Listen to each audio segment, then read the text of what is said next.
And yet God blesses Jacob in these most unpromising circumstances with this most untrustworthy master. God continues to fulfill his promise.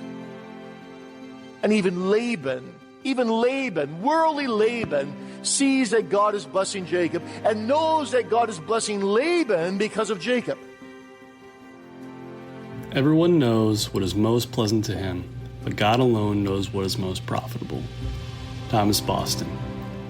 This week on Doctrine for Life, Dr. Joel Beeke examines the story of Jacob and Laban, reminding us how God uses trials to bless his people.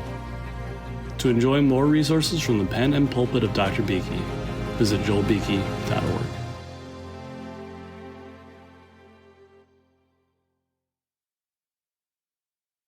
Dear congregation, in Genesis chapter 28,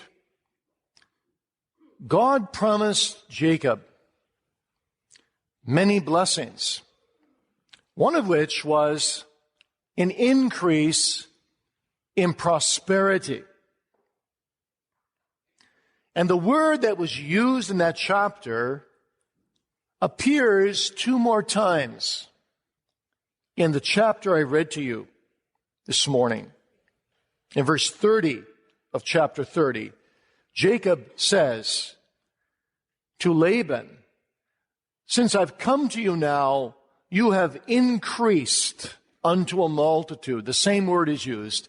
And then in the conclusion of this chapter, verse 43, we read a summary of the purpose of this chapter, which is the fulfillment of God's promise, and the man increased exceedingly.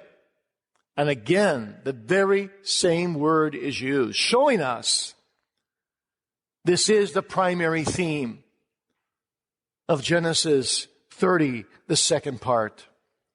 And so with God's help, I want to look at this with you this morning, this portion of God's word, and we'll read again only verse 43. "And the man increased exceedingly, and had much cattle, and maidservants, and menservants, and camels, and asses."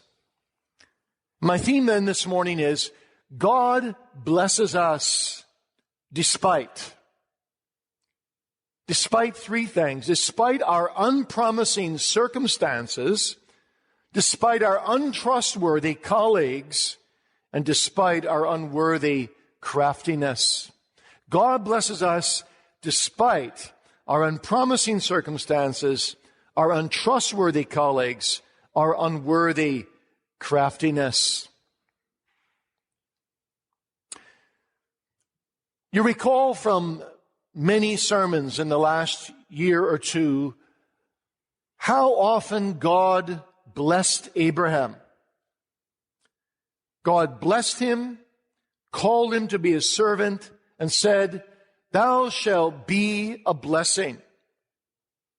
And that is really what God does with every one of his people. He fulfills his own word, "I will bless thee, and then thou shalt be a blessing." Well, Abraham's grandson, Jacob, began to experience that when God met him at Bethel, back in chapter 28. There we read that God said, "I am with thee, Jacob, and will keep thee in all places whither thou goest, and will bring thee again into this land, for I will not leave thee until I have done that which I have spoken to thee of." And to this very moment, God has been with Jacob, despite who Jacob has been. God has multiplied him, multiplied his family. He now has sons and daughters in abundance. God has been good to Jacob. And dear parents, this morning, we can see visibly God has been good to you. He's blessed you with a firstborn. He's blessed you with another child. He's granted you precious boys to bring to him this morning. He's carried you mothers through challenging times of pregnancy. He's shown you his amazing grace. He's blessed you. And He wants you to be a blessing. And yet Jacob had his own character get in the way. In the last part of Genesis 23, or Genesis 30 rather, we're looking at an amazing period of 6 years in Jacob's life, during which he made a fortune, actually. He became extremely wealthy in this short period of time that we read about this morning. And verse 43 really sums it up all. The man increased exceedingly and had great amounts of children and servants and livestock. He was exceedingly prosperous. But the amazing thing was, he was prosperous and so blessed despite the unpromising circumstances in the context of this chapter. And despite his untrustworthy colleague, Laban, and despite his own unworthy craftiness. And those are the things I want to look at with you this morning. That God blesses us in His covenant faithfulness, despite all the things that stand up in the way against that blessing. So first then, God blesses Jacob and God blesses us despite our unpromising circumstances. Consider Jacob. He had been working for 14 years, hard work. He says later on in chapter 31 that he spent sleepless nights in the heat and in the cold. His work was dangerous. And yet after 14 years, he didn't have a single dollar in his pocket. All he had managed to do was pay the dowry price for Leah and Rachel. He got hoodwinked, to remember, by Laban into working another 7 years for Rachel because Laban deceived him and gave him Leah instead of Rachel at the beginning. Now, in verse 25, where we pick up again from where we left off some months ago, in verse 25, Jacob has a desire to return to his own homeland, to go back to the land of promise. And I think what's going on here is that we read in the verse before, you remember, that finally his beloved Rachel has a son. And Jacob sees in this and in the sons that he's been privileged to have and daughters, he sees that God has multiplied his seed, that God is fulfilling His promise, and this urges Jacob, encourages him to want to go back to his own place and to his own country. So he says to Laban, send me away, that I may go to my own place and to my own country. Now Jacob is in a tricky and vulnerable position here. We have to read between the lines, really, to understand what's going on. Did you notice in verse 26 that he actually says to his uncle, give me my wives and my children for whom I have served thee, and let me go? Why does he ask that? Don't his wives belong to him? Well, he actually asked this because according to law, technically speaking, they actually still belong to Laban. You can read that a bit later in Exodus 21, verse 4, of a Hebrew servant. If his master have given him a wife, and she have borne him sons or daughters, the wife and her children shall be her master's. And if he leaves, he shall go out by himself. So a servant's wife and children, technically speaking, didn't belong to the husband, but to the one who gave them to the husband. And so even though Leah and Rachel were given to Jacob by Laban, Laban could still have a claim on them because Jacob was his servant. Now we know that Laban realized this because later on in chapter 31, if you notice in verse 43, he directly and rather tight-fistedly said, these daughters are my daughters, and these children are my children, and all that thou seest is mine. That was his response when Jacob took what Jacob thought was his and and went away without Laban's permission. No, no, says Laban. These really belong to me. So Jacob has to be careful what he does here, because he knows deep down that Laban could send him away penniless, without his possessions, without his wives, even without his children. And you can almost hear, can't you, in verse 30 here in our chapter, the frustration, almost the despair in Jacob's voice as he says, and now, after 14 years, when shall I provide for my own house also? You see, obviously, he knows and Laban knows that Laban doesn't want Jacob to go. And they both know that Laban's been getting a good deal out of Jacob. He's got a valuable hard worker at a reasonable rate. He doesn't want to lose him, and he doesn't want to pay him. Laban is incredibly crooked and selfish. And let's not be deceived by the Oriental politeness of verse 27. This is just typical Oriental syrup. The Orientals are good at pouring such syrup on things when they want to say something nasty. In verse 27, Laban says, if I found favor in thine eyes. He sounds so polite, you see. Tarry, for I have learned by experience that the Lord hath blessed me for thy sake. So Laban's admitting that he's getting wealthy because the blessing of the covenant is descending on Jacob, and God is blessing Jacob's work. So Laban's getting wealthy off of Jacob. Jacob says the same thing later on in this chapter. He says, when I came here, Laban, you had little, and now you've increased abundantly, verse 30. So Laban is really saying, tarry here. I'm not going to let you go easily, Jacob, because I know that my physical prosperity depends upon you staying here. That's really a blatant refusal. And so Jacob finds himself in the most unpromising of circumstances. Now later on in Deuteronomy chapter 15, we read about the generosity of the law of God. If thy brother, a Hebrew man or a Hebrew woman, be sold unto thee and serve thee 6 years, then in the 7th year thou shalt let him go free from thee.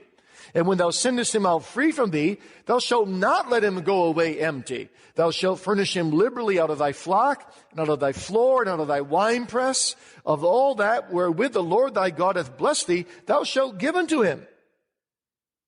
In other words, God said later on, if you let a servant go in the 7th year, give him a good severance package. Give him a good going away present. But you see, that law wasn't in effect yet. And Laban doesn't want to let this happen. Laban won't give Jacob any traveling expenses, much less a severance package. Laban is just for Laban. And what a parallel there here is today, don't you, with many layoffs taking place in our economic downturn today. And some of you have experienced this painfully. You were called into your boss's office, and you were told that you're being let go today. Clean out your desk now. And someone followed you and watched to make sure you didn't take anything. You've been working for this company for years. And they walked you out to the parking lot. And they took your keys. And suddenly you were done. No severance package. Your employment is over. Never mind how many years you worked for the company. Well, that's the way Laban is treating Jacob. Never mind you worked 14 years for me, Jacob, built up my business. You go away. You're going away empty-handed. Now, of course, many of us have not had to face this trauma, and maybe you're asking, well, what does all this have to do with me today? Well, it has a lot to do with you today. Because while our outward circumstances may be different than Jacob's, our inward spiritual realities are very much the same. God promises to bless His people, His covenant church, as He promised Jacob. And this passage assures you that if you're a believer, He will bless you in spite of everything that stands in your way. Maybe in your past, your character was as bad as Jacob's. You were a trickster, you were a supplanter, you were a deceiver, you have all kinds of bad history in your life. It's far from ideal. You've made mistakes, you've committed sins, you've messed up your life, perhaps as badly as Jacob did. And yet God comes to bless him, despite all these unpromising circumstances. What an encouragement to seek the Lord. And maybe even today, your life is a mess.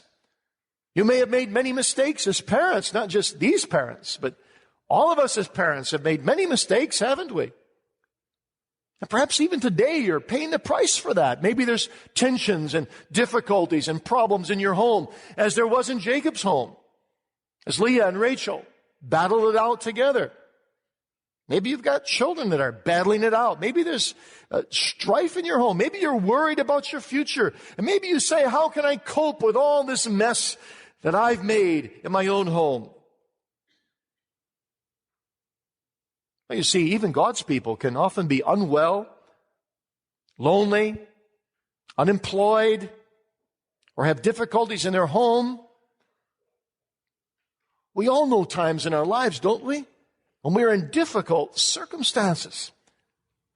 And yet the lesson here is that God blesses Jacob. He increases exceedingly. In the midst of a situation that seems hopeless, God is watching over him. The faithful God is keeping him. The God of the covenant, the God of baptism, is taking care of Jacob.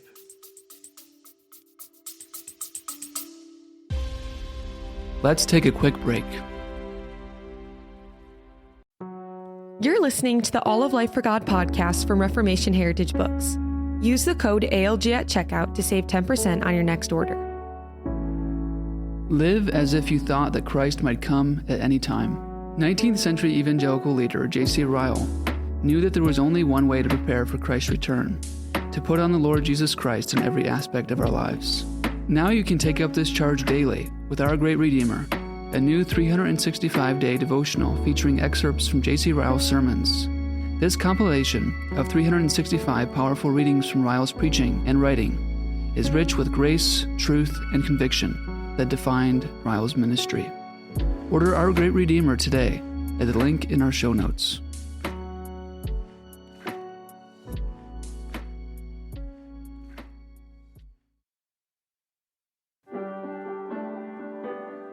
What is the chief end of man? To glorify God and enjoy Him forever. For centuries, the Westminster Shorter Catechism has helped Christians, young and old, to know their chief end. William Boekestein, Jonathan Landry Cruz, and Andrew J. Miller's insightful devotional, Glorifying and Enjoying God, introduces a new generation to its powerful message in 52 short chapters. Visit heritagebooks.org/glorifying to learn more.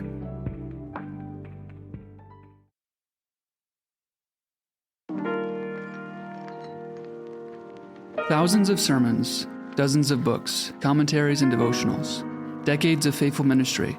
By God's grace, the fruit of Charles Spurgeon's ministry is bountiful. But do you know the man behind the ministry? In Spurgeon, A Life, Alex de Prima paints a fresh portrait of the most well-known gospel minister of the 19th century. Combining academic expertise with popular presentation, this biography of the Prince of Preachers is the best modern introduction to Spurgeon's ministry. Learn more at the link in our show notes.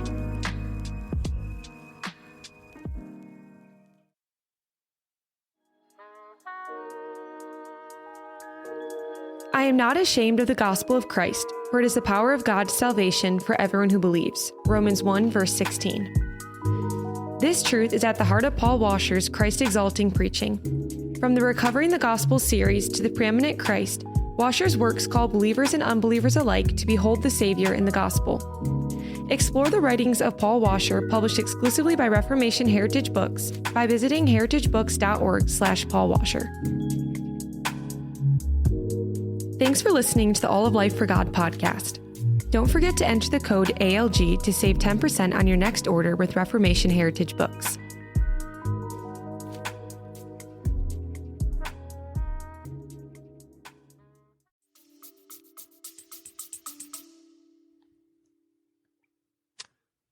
But how does God extricate Jacob from this mess he's in and bless him with real prosperity? Well, Jacob suggests a deal to Laban. And let me first say that since we're an urban congregation, I need to point out to you that most sheep are not spotted and speckled or brown. Most sheep are white. And particularly in the Near East, most sheep are single color. They're called monochrome animals. Only a very small percentage, 10 to 20% at most, are spotted or speckled. And what Jacob does is he cuts a deal with Laban and he says, I realize you're right. I've worked 14 years. I don't have a penny in my pocket. And I realize you won't let me go now. You want me to work more for you. But I need to build up some income for my family so I have some future. So I'll cut a deal with you. If you give me the speckled and the spotted and the brown sheep, just a small percentage of your flock, and by the way, a slave at that time who actually took care of his master's sheep often was paid 20%. And this was less than 10% probably, at the most under 20 somewhere. And so Jacob says, if you give these to me, then I'll be able to build up something in the coming years. And what he ends up doing, actually, is he ends up working 6 more years for Laban. And Laban hears this deal, and he's smug about it. No doubt when he walked away, he's laughing to himself. God, I can't believe how stupid Jacob is. He gave me such a good deal. He agrees with it right away, of course. He says, there's very few that are born this way. I'm going to get almost all the sheep. And so the deal is clear cut for Laban. It's a windfall for him. And so he says, yes. And at first glance, you're confused, aren't you? Jacob, what are you doing? At first glance, I say, because you see, Laban looks at the whole situation with God out of the equation. And that's how we often look at things, don't we? We're prone to do that in business dealings in life. We tend to look at it without God. And when we look at it without God, we look very distortedly, you see, because God is never out of any equation. God is always there. God is always involved. And with His people, He always blesses them in spite of unlikely circumstances. But things get worse before they get better. God not only blesses us despite unpromising circumstances, but even despite untrustworthy colleagues. That's our second thought this morning. Some decades ago, perhaps you remember, when one of the candidates running for the U.S. presidency published a very unflattering photograph of his opponent, Richard Nixon. And underneath it, he put the slogan, "Would you buy a used car from this man?" Now, it wasn't a very sophisticated political debate at this point, but it was effective because people psychologically looked at this picture of Nixon, where he looked very untrustworthy. Then they looked at the caption beneath it, and they said, well, we can't trust this man. But this morning, may I ask you this question? Would you buy a used car from Laban? I don't think so. The picture isn't very flattering. The picture looks pretty untrustworthy. Even though Laban appears to be so clever. He says in verse 28, appoint me thy wages, Jacob, and I will give it. Well, that sounds pretty generous, doesn't it? Imagine if you went to work tomorrow morning and your boss came to you and said, well, just tell me whatever you want and I'll give it to you. Appoint me your wages. Oh, you say, what a generous employer. What a nice guy this Laban is. But we need to go back 14 years, back to chapter 29, verse 15, where the same two people are speaking. And you remember Laban says in 29:15, because thou art my brother, shouldst thou therefore serve me for naught? Tell me, what shall thy wages be? And Jacob says, well, I want to work. I want to work for Rachel. He says, well, 7 years. But what happened after 7 years, we know. He got Leah. He was cheated. And it's the same man, the same character, making the same kind of offer. And so when Jacob cuts a deal with him, what does Laban do? Immediately, he removes all the speckled animals from the flocks and gets his son to take them away on a 3-day journey, leaving Jacob with only single-colored flocks of sheep and goats. This is amazing. Jacob is giving Laban a good deal to begin with.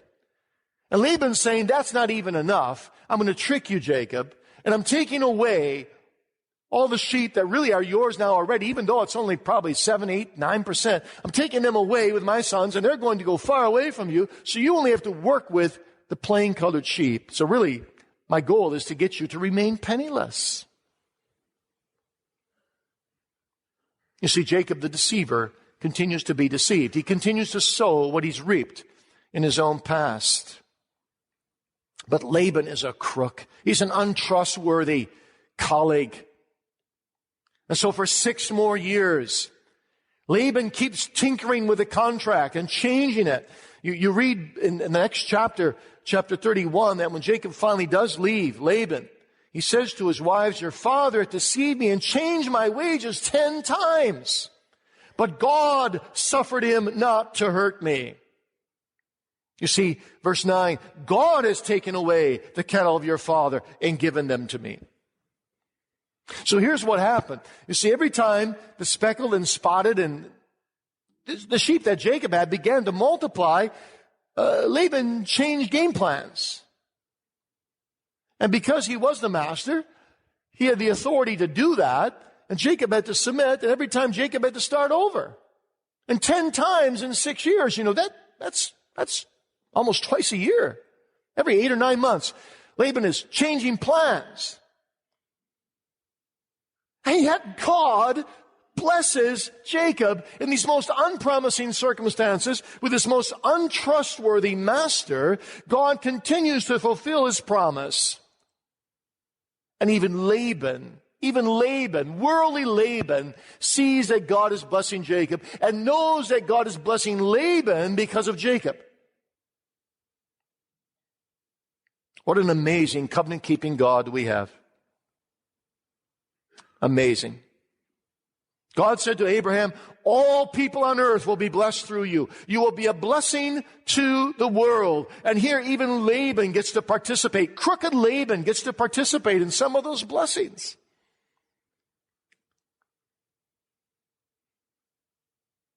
God is absolutely astonishing. But what Laban doesn't reckon with is that God doesn't only say, I will bless those who bless thee, but also I will curse those who curse thee. And Laban was playing with fire when he tried to manipulate Jacob. He was really trying to manipulate God. And when you're trying to manipulate God through manipulating the children of God, you get in great danger, my friend, even today. But the beauty here is that God is able to bless you and me as true believers in spite of unhelpful, unsympathetic, untrustworthy people that may surround us. You may be working right now for a very unsatisfactory employer. You may have colleagues who are treacherous or selfish or unhelpful. You may have children who are lying to you, giving you a rough time. You may find yourself in a family situation where everyone else in your family has no sympathy for the fact that you love the Lord Jesus Christ and the things of God. You may have so-called friends who turn out to be no friends at all. You young people, you may have friends that take you to wrong places and do wrong things and try to lead you into it with them, and they're no friends at all. They're Labans to you. But the amazing thing is, God goes on and blesses Jacob, and he keeps prospering despite the tenfold wage change. The text says he increased exceedingly. God kept fulfilling his promises. God kept overruling. And Jacob realizes that. He says in chapter 31, God has taken away. God has taken away. It wasn't my cleverness. God has taken away the cattle of your father and given them to me. Laban had to admit that God's hand was in this. And you see, when you walk worthy of God, even unbelievers sometimes have to admit, as they look at the children of God, that the blessing of God is upon them. God is able to bless us in spite of unpromising circumstances, in spite of untrustworthy colleagues. Thank you for listening to Doctrine for Life with Dr. Joel Beeke. If you were encouraged by this episode and would like to hear more, please consider subscribing and sharing with a friend. To enjoy more resources from the pen and pulpit of Dr. Beeke, please visit joelbeeke.org.